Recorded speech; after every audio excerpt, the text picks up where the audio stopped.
Miss பண்ண எபிசோடுகளை miss பண்ணாம பாருங்கள் உங்கள் தந்திவன் யூடியூப் சேனல் மற்றும் தந்திவன் ஆப்பில் முற்றிலும் இலவசமாக.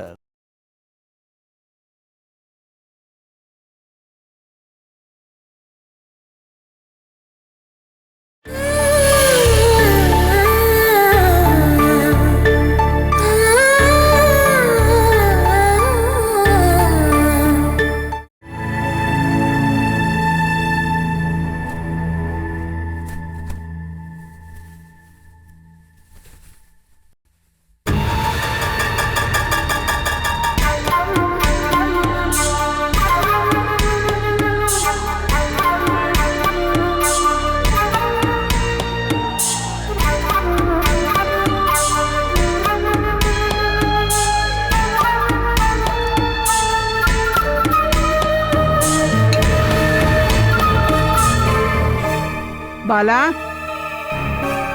அடியை பாலா, ஏண்டி உனக்கு என்ன பார்வை கோளாரா? சில சமயம் பார்வை கோளாரா இருந்தா ரொம்ப நல்லா இருக்கும்னு எனக்கு தோணி இருக்கு. ஆனா இப்ப எந்த பிரச்சனையும் இல்ல. அரை மணி நேரத்துக்கு முன்னாடி தானே தரையை கிளீன் பண்ணேன். அப்ப நீ இதை பார்க்கவே இல்லையா?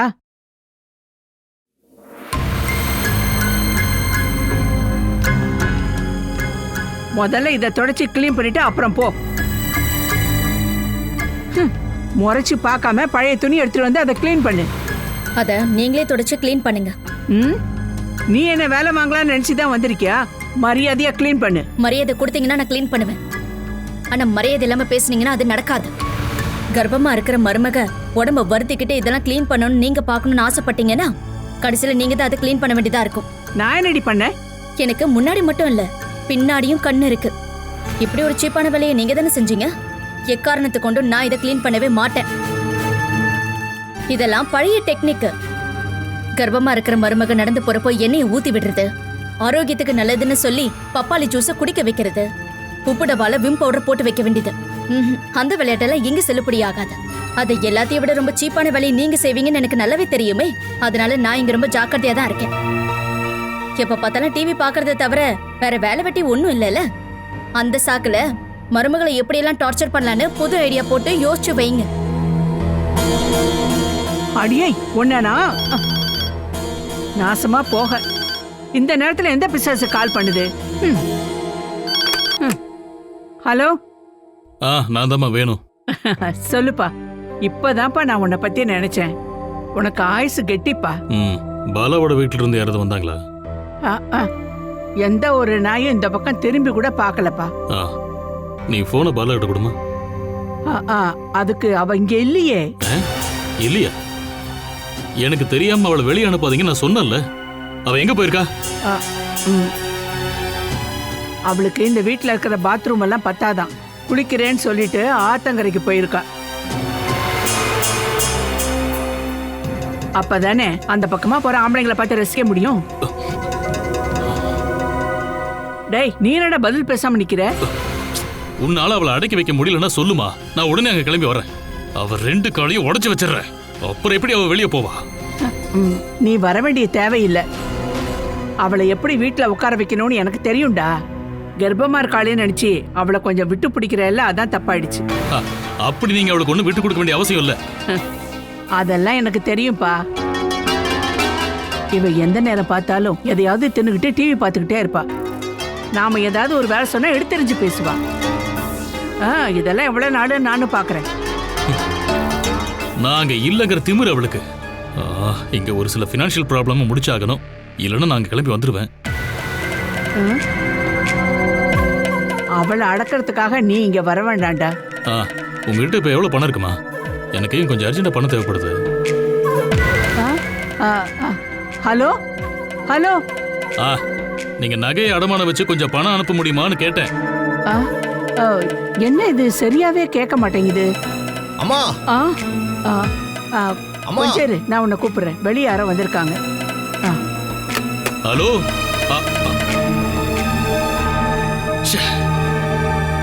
அப்படி ஏன் நகை அடமானம் வச்சு நீ கடன் அடைக்க தேவையே இல்லை. அம்மா,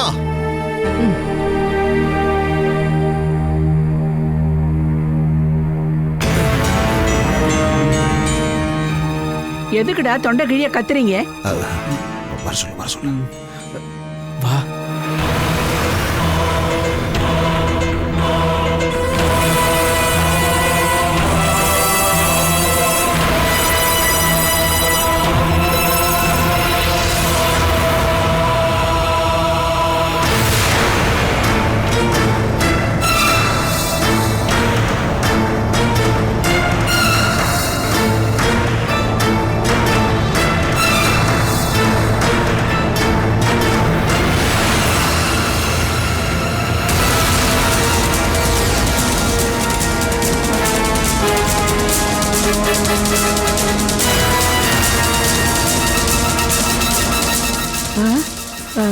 யாருடா இந்த பொண்ணு? அம்மா, இவ பேரு ஆஷா. எந்த ஆஷா? இது இவனோட பொண்டாட்டி.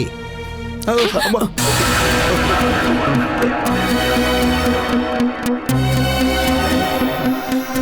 உங்க 2 பேருக்குள்ள அப்படி என்ன உறவு? இதுக்கு மேல என்னால அடி வாங்க முடியாது, நீயே சொல்லு. ஏன்டா வாயடிச்சு போய் நிக்கிற? இவன் உனக்கு யாரா? நாங்க 2 பேரும் ரிஜிஸ்டர் மேரேஜ் பண்ணிக்கிட்டோம்.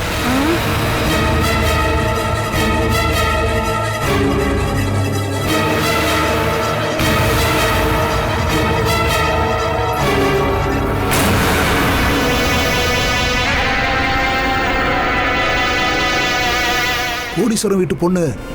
எந்த கோடீஸ்வரனா இருந்தாலும் சரி, கண்ணுக்கு அழகா இருக்கிற ஆம்பளைங்களை மயக்கிறவதான்னு இவளை பார்த்தாலே தெரியுது. ஏய், ஒழுங்கு மரியாதை இங்க இருந்து ஓடி போயிடு. அம்மா, நாங்க 2 பேரும் 1 வருஷமா லவ் பண்ணிட்டு இருந்தோம். இவளை பிரிஞ்சு என்னால இருக்க முடியாது. அப்போ உங்க 2 பேரையும் நான் வெட்டி ஏரியில தூக்கி போட்டு வேண்டாம். அம்மா, நீங்க என்ன வேணா பண்ணுங்க, ஆனா இவளை திருப்பி அனுப்புன்னு மட்டும் சொல்லாதீங்க. அப்படி வெளியில போறதா இருந்தா நாங்க 2 பேரும் ஒண்ணா போயிடுறோம். டேடி சுமேஷ், எடுத்தோம் கவுத்தோன்னு பேசாதடா. ஐயோ, இங்க பாருமா, நீ ஏத்துக்கலாங்கிறதுக்காக இவங்க 2 பேரும் போய் தண்டவாளத்துல தலை வச்சுட்டா அப்புறம் பெரிய பிரச்சனையாயிருமா? ஆமா, இப்படி வாமா. இந்த கல்யாணத்தால உங்களுக்கும் இந்த குடும்பத்துக்கும் என்னெல்லாம் கிடைக்க போகுதுங்கிறத நான் சொல்றேன், வாங்க. வா. இங்க பாருங்க, நம்ம வேற எங்கேயாவது போயிடலாமா? நீ ஒன்றும் பயப்படாத. அம்மாவை சதீஷ் அண்ணன் பேசி ஏதாவது சமாளிச்சிடும். இந்த அம்மா கூடவா நான் இங்க வாழ போறேன்? கோவத்துல அம்மா இப்படிதான் பேசுவாங்க. மத்தபடி அம்மா ரொம்ப சாஃப்டான கேரக்டர்.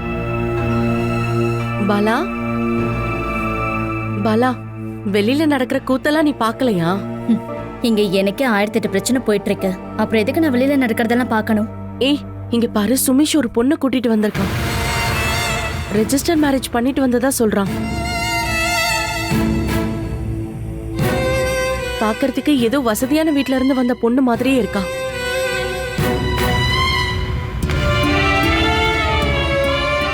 என்னாச்சு பாலா?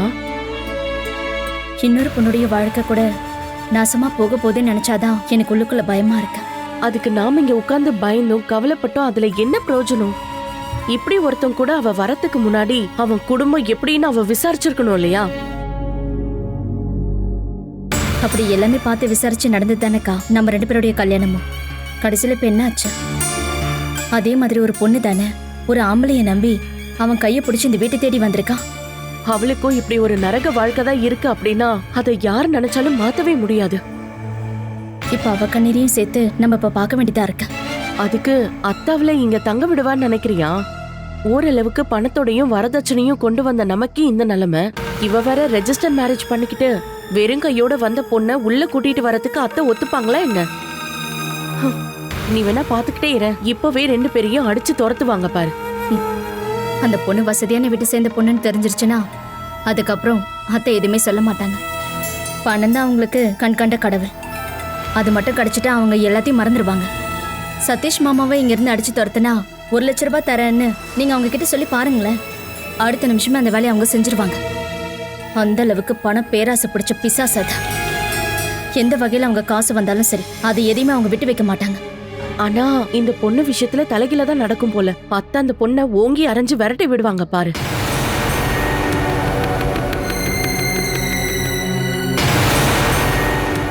இந்த அளவுக்கு சொத்து பத்தோட வந்திருக்கிற பொண்ணை அடிச்சு துரத்தலாமா? இந்த குடும்பத்தோட மானமே கப்பல் ஏற மாதிரியான வேலையை தாண்டா அவ செஞ்சுட்டு வந்திருக்கான். மா, அந்த பொண்ணை நீ ஒரு தடவை நல்லா பாருமா. மகாலட்சுமிமா, என் பொண்டாட்டி குடும்பத்துல வசதி எல்லாம் ஒண்ணும் கிடையாது. வேணுவோட பொண்டாட்டி வீட்டுக்காரங்க அவங்கள பத்தி நீ பேசவே கூடாது.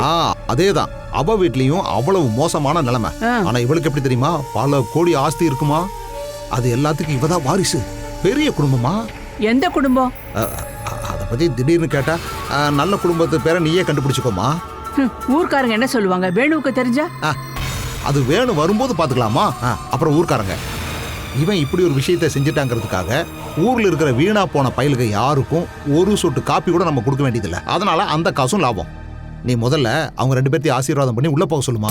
என்னதான் இருந்தாலும் ஐயோ, சும்மா யோசிக்காதம்மா. நீ ஓங்கி அரைஞ்சது இப்பவும் எனக்கு வலிக்குது. ஒரு சைடு பல்லெல்லாம் கழுன்று போல் இருக்கு.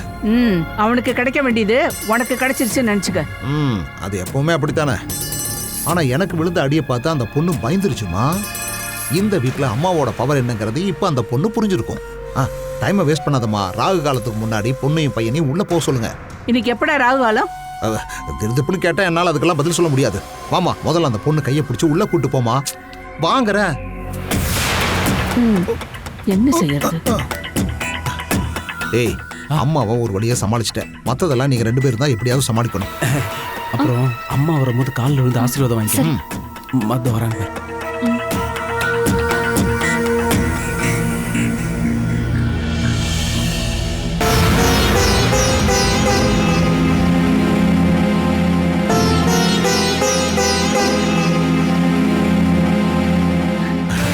நல்ல பணிவும் பக்குவமும் தெரிஞ்ச பொண்ணு. இனிமே இந்த பொண்ணு உங்க காலடியிலே கிடப்பா பாருங்க. காதலிச்ச 2 பேரை பிரிச்சு வச்ச பாவம் எனக்கு வேண்டாப்பா. இதுதான் அம்மாவோட பெரிய மனசுங்கிறது. அனிலா, அனிலா, ஏய் அனிலா, என்ன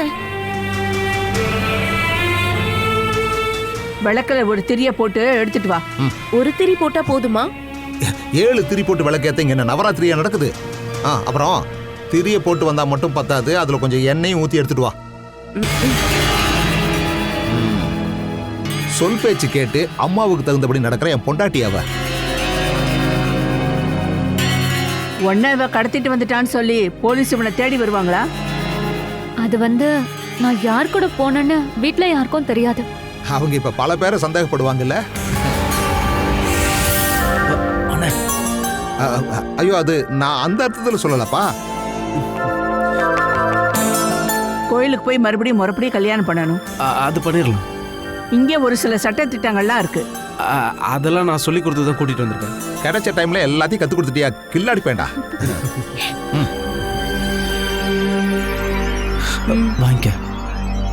மனசுல கடவுளை வேண்டிட்டு உள்ள போ. கடவுளை நல்ல மனசுல வேண்டிக்கிட்டு நல்ல சந்தோஷமா வலது காலை வச்சு உள்ள போமா. வழக்கமா சொல்ற டயலாக் தானே இது, அதையே நம்ம மிஸ் பண்ணணும். உள்ள போமா. உள்ள போ.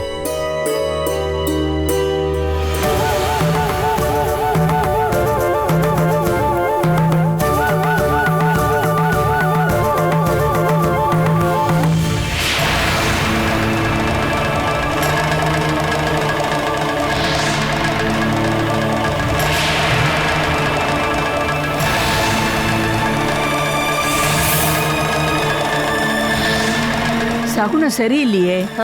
நல்ல சகுனத்தோட வந்தவங்களா இங்க உள்ள நல்லா வாழ்ந்துட்டு இருக்காங்களா என்ன? என்ன பெரிய சகுனம்? எப்படி இருந்தாலும் வெளியே நல்லா காத்து அடிச்சுக்கிட்டு தான் இருக்கும். அதனால விலை கணிஞ்சு போச்சு. இது பெரிய விஷயமா? ஒரு நிமிஷம்.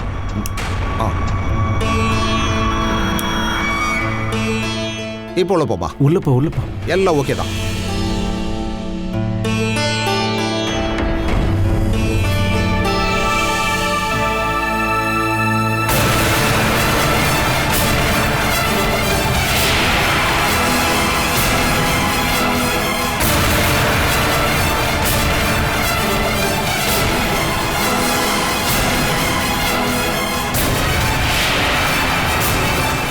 ஆஷா, பாலாக்கா,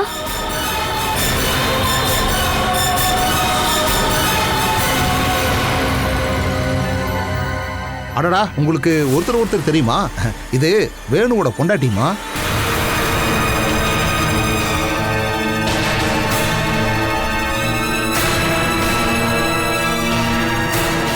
ஆஷா, நீ எப்படி? நாங்க ரெஜிஸ்டர் மேரேஜ் பண்ணிக்கிட்டோம்.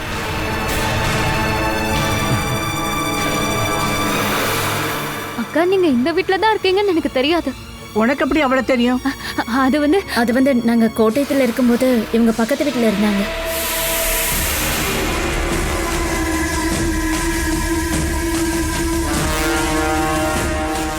உன்னை பார்த்து எவ்வளவு நாளாச்சுமா?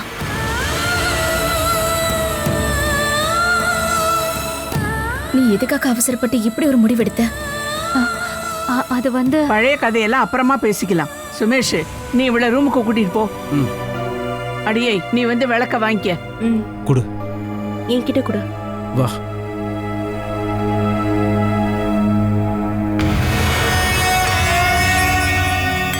தெரியும்ல, உன்ன மாதிரி ஒண்ணும் இல்லாத வீட்டுல இருந்து அவ வரல. எக்கு தப்பா எதையாவது சொல்லி கொடுத்து அந்த பொண்ணோட மனசை கெடுக்கலாம் நினைச்ச, அப்புறம் நானே உன்னை கொண்டு போட்டுருவேன்.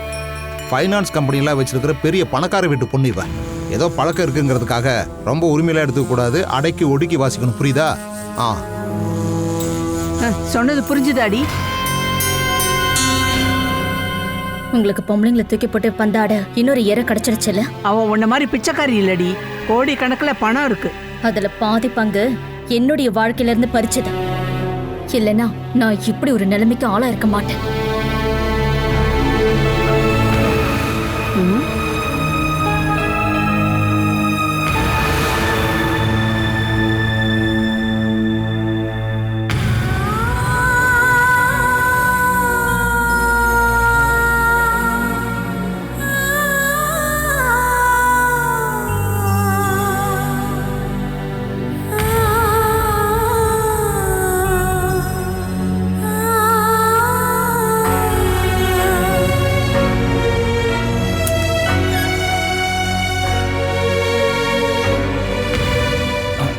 நீ எதுக்கு இப்போ டென்ஷனா இருக்க?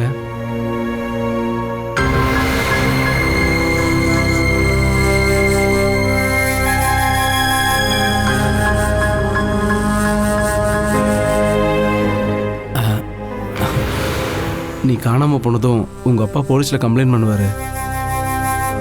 நாம தான் ஒன்னா சேர்ந்து வாழணும்னு முடிவு பண்ணிட்டோம்ல. இனிமே என்ன நடந்தாலும் சரி ஒன்னா தான் நிக்கணும்.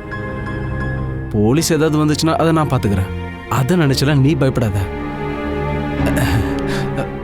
உன்னை பார்த்த நாள்ல இருந்து எனக்கு பொண்டாட்டி நீ தான் முடிவு பண்ணிட்டேன். உன்னை என் சொந்தமாக்கிக்க நான் எவ்வளவு ரிஸ்க் எடுத்திருக்கேன் தெரியுமா? உன்னோட அப்பா அடியாளங்களை வச்சு வேற என்ன அடிச்சாரு. என்ன சொல்றீங்க? அது உன்கிட்ட சொன்னா நீ வருத்தப்படுவேன்னு தான் நான் உன்கிட்ட சொல்லவே இல்லை. நான் செத்தாலும் சரி உன்னை தவிர வேற ஒரு பொண்ணு என் வாழ்க்கையில வரவே கூடாதுன்னு நான் முடிவு பண்ணிட்டேன். எனக்கு உங்களை அந்த அளவுக்கு பிடிச்சதுனால தானே அப்பா அம்மா வீடு எல்லாத்தையும் விட்டுட்டு நான் உங்க கூட வந்திருக்கேன். எல்லா எதிர்ப்பையும் தாண்டி சட்டப்படி நம்ம கல்யாணத்தை நம்ம ரிஜிஸ்டர் பண்ணிட்டோம். இனிமே எந்த கோர்ட்டு தலையிட்டாலும் நம்மள பிரிக்கவே முடியாது. ஒரே ஒரு வழிதான், நான் உன்னை கடத்திட்டு வந்துட்டேன்னு நீ ஸ்டேட்மெண்ட் கொடுத்தாதான். அப்படி ஸ்டேட்மெண்ட் கொடுக்கதான் நான் உங்க கூட வந்தேனா? அப்புறம் வேற என்ன பிரச்சனை? உனக்கு இங்க எந்த குறையும் இருக்காது, அதுக்கு நான் கேரண்டி. நீ எந்த டென்ஷனும் இல்லாம சந்தோஷமா இரு. சந்தோஷம்னா சிரிக்கணுமா? இது போதும். நீ ஹாப்பியா இருந்தீனா நான் எல்லா பிரச்சனையும் சமாளிப்பேன். ஆனா பாலாக்காவை பத்தி யோசிக்கும் போதுதான். அடியே, எப்பயோ பார்த்த ஒருத்தவங்களை நினைச்சு நீ ஏன் டென்ஷன் ஆகுற? இங்க பாரு, நீ அவங்க கிட்ட ரொம்பலாம் பேசாத. ஏன் அப்படி சொல்றீங்க? அவ நடவடிக்கை சரியில்லை. அவளா? அவங்க உங்க அண்ணி தானே, எதுக்கு அவ இவன் சொல்றீங்க? அவனு கூப்பிடுற அளவுக்கு தான் அவளுக்கு தகுதி இருக்கு. வேணும்னு தெரியாம கல்யாணம் பண்ணிட்டு மாட்டிக்கிட்டாரு. கல்யாணத்துக்கு முன்னாடி அவளுக்கு பல பேரோட தொடர்பு இருந்ததுன்னு எங்களுக்கு தெரிஞ்சது. என்ன பாலக்காவை பத்தியா சொல்றீங்க? அதுல என்ன சந்தேகம்? உனக்கு அவளை பக்கத்து வீட்டுக்காரியா மட்டும் தானே தெரியும். அப்ப அவ டீசெண்டா இருந்திருப்பான். வேணனுக்கும் அவளுக்கும் சுத்தமா செட் ஆகல. கொஞ்ச நாள் இவ தனியா பிரிஞ்சிருந்தா. அப்ப யாரோட போய் இருந்தான்னு யாருக்கு தெரியும்? திரும்ப வரும்போது கர்ப்பமா வந்தா.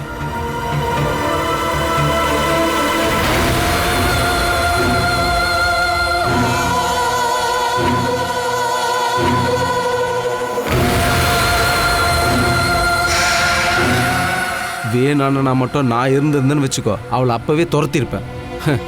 வேணன்றதுனால அபாஷனோட முடிச்சுக்கிட்டாரு. ஏய், இப்பவும் அவ அடிக்கடி வெளியில எங்கேயாவது போயிடுவா. அதனாலதான் சொன்னேன் அவ ஆளு கொஞ்சம் சரியில்லைன்னு. நான் அதெல்லாம் நம்ப மாட்டேன். உனக்கு ஏமால நம்பிக்கை இல்லையா? இருக்குங்க. அப்ப நான் சொல்றதை நீ நம்பிதாகணும். அவ நீ நினைக்கிற மாதிரி இல்ல. அவ ரொம்ப மோசமான ஒரு பொம்பளை. பல தடவை அவங்க என்கிட்டயே ரொம்ப மோசமா நடந்துக்கிட்டாங்க. இங்க பாருங்க, பாலாக்காவை பத்தி இன்னும் ஒரு வார்த்தை பேசுனீங்க, அவங்களுக்கு எனக்கும் என்ன உறவு தெரியுமா? தெரியாது. அவங்க என்னோட அக்கா. உன்னோட அக்காவா? அவங்க என் மாமாவோட பொண்ணு. என்னோட பிரியமான பாலாக்கா. நான் ரொம்பவே நேசிக்கிறதும் ரொம்பவே மதிக்கிறதும் அவங்களதான். அவங்கள பத்தி இன்னும் ஒரு வார்த்தை தப்பா பேசுனீங்கன்னா அவ்வளவுதான்.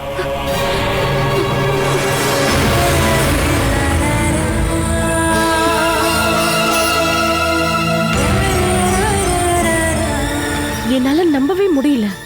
உன்னுடைய அத்தை பொண்ணு அப்படின்னு சொன்னா ஒரு வகையில் அவளும் உனக்கு தங்கச்சி தானே? இப்பவே போய் அந்த பொண்ணு கிட்ட இங்க இருந்து எப்படியாவது போ சொல்லு. இப்ப என்னதான் சொன்னாலும் அவளுக்கு அதெல்லாம் புரியாது. அவ என்னை எதிரியா தான் பாப்பா. எல்லா வசதியும் செஞ்சு கொடுத்து லத்திகா அத்தாயும் சசீந்திரன் மாமாவும் பார்த்து பார்த்து வளர்த்த ஒரே பொண்ணு அவ. கடைசியில் அவளும் இந்த நரகத்துக்கு வந்து சேர்ந்துட்டாளே. நான் தூக்கி வளர்த்த பொண்ணுக்கு அவ. அப்படிப்பட்ட பொண்ணு இப்படி ஒரு கேடுகிட்டவனுக்கு மனைவியா வந்து என் கண்ணு முன்னாடி நிக்கிறான். அவ கண்ணு லேசா கலங்கனா கூட என் நெஞ்சில அப்படியே இடி வந்து விழுந்த மாதிரி இருக்கும். அவங்க வீட்டாளுங்க கிட்ட இத பத்தி சொல்லிடலாமா? 2-3 வருஷமா அவங்க வீட்டாளுங்களுக்கு கூட எங்களுக்கு எந்த உறவும் இல்லை. குடும்ப சொத்தை பங்கு போடும்போது அப்பாக்கு எதிரா லத்திகா அத்தை கேஸ் போட்டாங்க. அப்பாவை அவங்க ஜெயிலுக்கு அனுப்பி வச்சுட்டாங்க. நஷ்ட பரிகாரமா பெரிய ஒரு தொகைய எங்களுக்கு ஏமாத்தி லத்திகா அத்தை அவங்களுக்கு சொந்தமாக்கிக்கிட்டாங்க. அப்புறம் அந்த உறவை எங்களுக்கு முறிஞ்சு போச்சு. அப்புறம் எப்பாவது கால் பண்ணிக்கிட்டு இருந்தது ஆஷா மட்டும்தான். அந்த வீட்டுல அன்பான மனசாட்சி உள்ள ஒரே பொண்ணு அவ மட்டும்தான்க்கா. அவ இப்பதானே புதுசா கல்யாணம் பண்ணிட்டு வந்திருக்கா. இங்க நடக்கிற எல்லா கொடுமைகளையும் சொல்லி அவளுக்கு புத்திமதி சொல்லி இங்க இருந்து அனுப்பிடலாம். நாம அவகிட்ட இப்ப என்னதான் சொன்னாலும் அவ இப்ப வந்து விழுந்திருக்கிறது பாதாள சாக்கடைன்னும் இங்க இருக்கிறவங்க எல்லாம் காட்டு மிராண்டிங்கன்னும் அவளுக்கு புரியாத. அந்த அளவுக்கு பிரெயின் வாஷ் பண்ணி தான் சுமேஷ் அவளை இங்க கூட்டிட்டு வந்திருக்கான். இந்த விஷயம்லாம் அந்த பொண்ணுக்கு தெரிய வரும்போது எனக்கும் உனக்கும் ஏற்பட்ட இதே நிலைமைதான். அப்புறம் தப்பிக்கவே முடியாது. மத்தபடி நாம அவளை எப்படிதான் காப்பாத்த முடியும்? இங்க நடக்கிற விஷயம் எல்லாத்தையும் அவகிட்ட சொல்லணும். தப்பிச்சு போகிற வழிய அவளே தேடி கண்டுபிடிக்கட்டும். ஒருவேளை அவளால எதுவும் செய்ய முடியாம போயிட்டா எல்லா விஷயத்திலயும் அவ கொஞ்சம் ஜாக்கிரதையா இருப்பாள்ல. அவளும் நம்மள மாதிரி ஒரு பொண்ணு தானே. அவளும் எப்பயாவது நீங்க ஏன் இந்த விஷயத்த முதல்ல என்கிட்ட சொல்லலன்னு கேட்டா அதுக்கு நம்ம என்ன பதில் சொல்ல முடியும்? அதனால இங்க நடக்கிற எல்லா விஷயத்தையும் சொல்லி ஆகணும்.